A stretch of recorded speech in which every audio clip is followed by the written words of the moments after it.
नमस्कार। बीए द्वितीय वर्ष के सेकंड प्रश्न पत्र सामाजिक मानव शास्त्र का आज हम संस्कृति नामक टॉपिक का अध्ययन कर रहे हैं। पृथ्वी के लंबे इतिहास में मानव जाति का विकास बहुत देर से हुआ, परंतु अपने अस्तित्व के थोड़े से समय में मानव ने किसी भी अन्य प्राणी की तुलना में कई गुना प्रगति की है। जंगलों में जन्मा, भोजन की खोज में भटकता आदि मानव विकास की छलांग मारता हुआ आज अंतरिक्ष तक पहुंच गया है। उसके आखेट युग के जंगली यायावरी घुमंतु जीवन से लेकर आज के अंतरिक्ष युग के स्थायी नगरीय जीवन तक उसकी संस्कृति सदैव उसके साथ रही। मानव ने अपने अब तक के जीवन में जो कुछ संपत्ति अर्जित की, यह उसकी संस्कृति है। हॉवेल के शब्दों में संस्कृति एक अनोखी मानवीय घटना है। संस्कृति के अभाव में मानव को पशु से श्रेष्ठ नहीं माना जा सकता।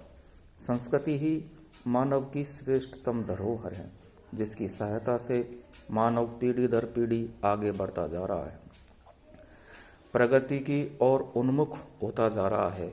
यदि मानव से उसकी संस्कृति छीन ली जाए तो जो कुछ शेष बचेगा वह केवल मात्र अन्य पशुओं के समान एक प्राणी ही। मानव और पशु में मुख्य अंतर संस्कृति का ही तो है। यह स्वाभाविक रूप से यह प्रश्न उठता है कि मानव संस्कृति का विकास क्यों कर पाया और पशु क्यों नहीं।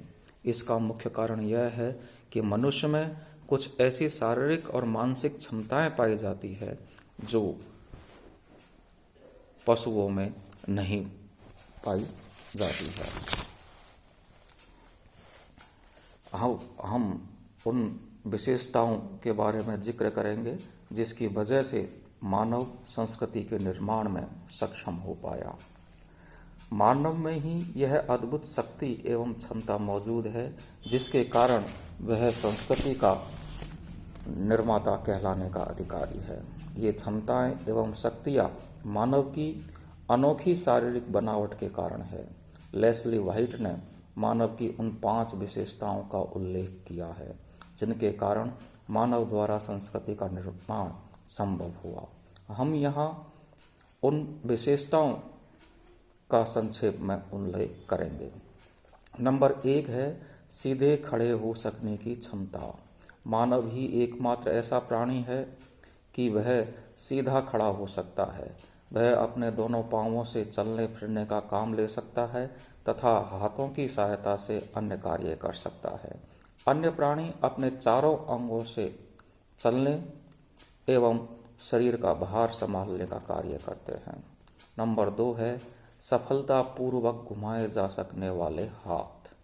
मानव के हाथों की बनावट विशेष प्रकार की है। इस कारण उन्हें किसी भी दशा में आसानी से घुमाया जा सकता है।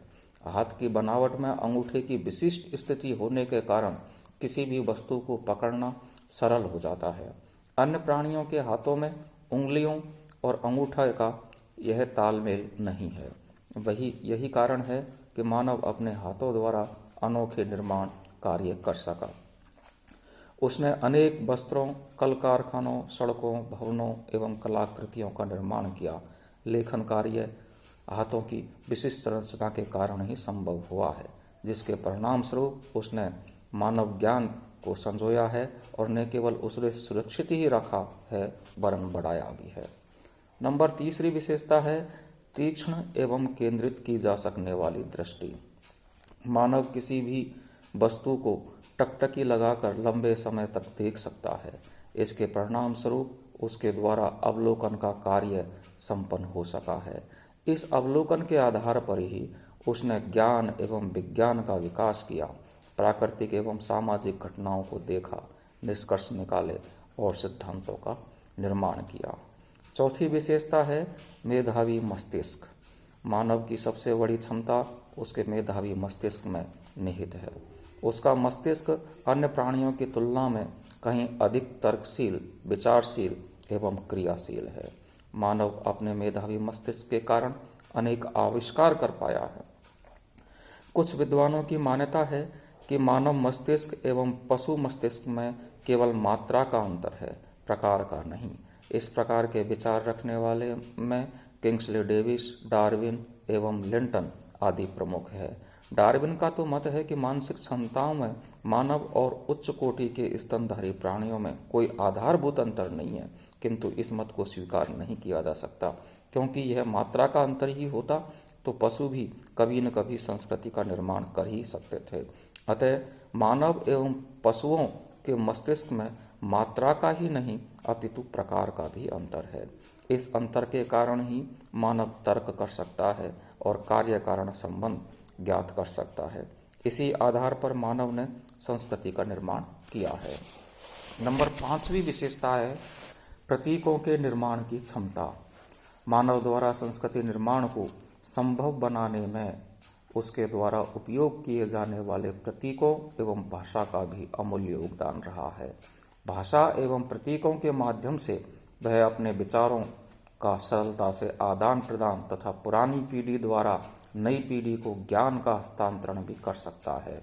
मानव ही प्रतीकों को अर्थ प्रदान कर सकता है और इसी आधार पर उसने भाषा का विकास किया है। मानव एवं पशु जगत में एक मुख्य भेद यह भी है कि केवल मानव के पास ही भाषा है, अन्य पशुओं के पास नहीं। भाषा के द्वारा ही मानव संस्कृति का विकास, संवर्धन, परिमार्जन एवं विस्तार कर सका है।